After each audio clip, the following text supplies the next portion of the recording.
24 pages va pouvoir effectivement peut-être changer le destin d'un pays.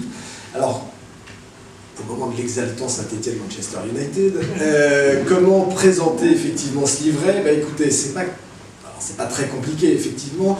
Vous allez rentrer chez nous ce soir, vous allez avoir 24 pages entre les mains, 15 questions, 15 réponses, 10 minutes de lecture, mais 10 minutes de lecture qui effectivement vont changer les choses et peuvent changer les choses grâce au travail que vous faites tous les uns et les autres, élus et citoyens. Donc sur cette haute question, comment arriver aujourd'hui à ce que le Haut-Karabakh soit reconnu internationalement comme une nation? Ce qui est très important, et effectivement c'est vrai que quand un combat comme celui-ci part d'un pays comme la France, ça a quand même dans notre histoire une résonance qu'on ne peut pas oublier. Donc on se doit à ça. Alors pourquoi Au Pied Levé ce soir? Parce que plein de gens auraient dû venir, effectivement. Il y a énormément de vedettes franco-arméniennes, mais face à l'oppression de Bakou et de l'Union soviétique, beaucoup ont eu ce soir des excuses. Donc Mathieu Madénian avait effectivement un cours de macramé, puisqu'il prépare un joli sous de plat pour l'anniversaire de sa maman. Patrick Fiori doit finir impérativement ce soir une chanson qu'il a commencé à composer il y a 15 ans. Et Pascal Légitimus, eh bien Pascal Légitimus, personne en France n'arrive à croire qu'il est arménien. C'était ça. Alors après, il y a eu une autre solution de rechange, puisqu'ils sont allés chercher dans les gens de télé. Il y avait Cyril Eldin, que vous connaissez tous, puisqu'il passe son temps à la buvette de l'Assemblée nationale, pensant que c'est comme ça qu'on devient député. Mais effectivement, il n'a pas pu venir parce qu'il fallait qu'il sauve les abonnés absents de Canal+. Donc face à tout ça, effectivement, vous héritez de ma personne. Alors pour certains qui me connaissent, extirpé des ondes de France Télévisions, de France Culture et du magazine Balthazar. Pour les autres, ravi de vous rencontrer. Voilà. Non, ce qui m'intéresse, c'est vraiment de vous convaincre qu'effectivement, ce livret, j'y reviens de 24 pages, est vraiment un livret essentiel et qu'il est très intéressant de pouvoir le donner à des amis et effectivement pouvoir le faire circuler parce que dedans on découvre, alors moi le premier, on découvre des choses passionnantes sur l'histoire d'un pays qu'on ne connaît absolument pas, il faut être très clair, qui est très loin de nous en termes d'histoire, en termes de fibres, mais qui effectivement va chercher en nous des questions et des réponses qui font appel à toutes nos origines les uns les autres, puisque on le sait bien, la France est un carrefour de civilisation et que nous avons tous très peu dans nos nouvelles du sang 100% français. Dieu merci, c'est pour ça que nous sommes forts.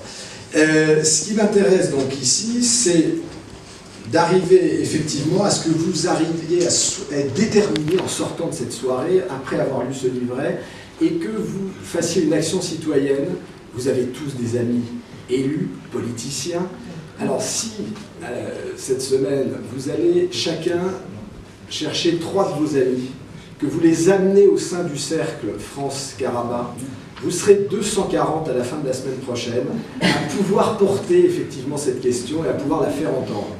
Sur 240 politiciens, je pense qu'au mois de mai, il y a forcément un de vous qui sera élu ministre des Affaires étrangères.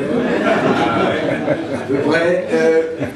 Celui qui aura la chance effectivement d'être élu arrivera au gouvernement avec un vrai projet international et on sait que la France s'illustre de manière très forte sur les 3 derniers quinquennats, sur les questions effectivement de politique étrangère. Donc arrivez au gouvernement avec cette question, allez dans cet engagement, faites reconnaître effectivement le Haut-Karabakh, vous serez sûr à mon avis de garder pendant 5 ans votre Marocain malgré les remaniements.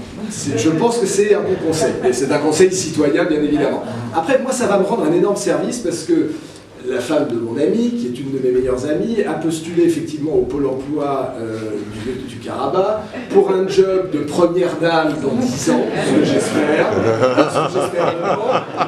Et pour ma part, comme effectivement j'entretiens l'envie d'être un jour ministre de la Culture, mais qu'en France, après André Malraux et Jack Lang, ça me paraît quand même très très dur de faire quelque chose d'utile, il y a peut-être une possibilité au Karabakh. J'apprendrai la langue entre-temps. Donc voilà, et puis en plus vous allez rendre un énorme service, effectivement, si vous me faites partir là-bas, vous allez vous débarrasser d'un journaliste, ce qui en ce moment est quand même très cher de beaucoup de politiciens et de beaucoup de citoyens. Donc voilà, donc non, très sérieusement, ce petit livret, 24 pages, lisez-le et faites-le passer dans vos circonscriptions, distribuez-le, parce que effectivement, si les Français se mettent à être informés qu'il y a quelque chose qui se passe dans le Caucase et quelque chose où effectivement ils peuvent être utiles, eh bien ça nous donnera une raison de pouvoir espérer, ce qui en ce moment est quand même un luxe. Voilà, merci à vous.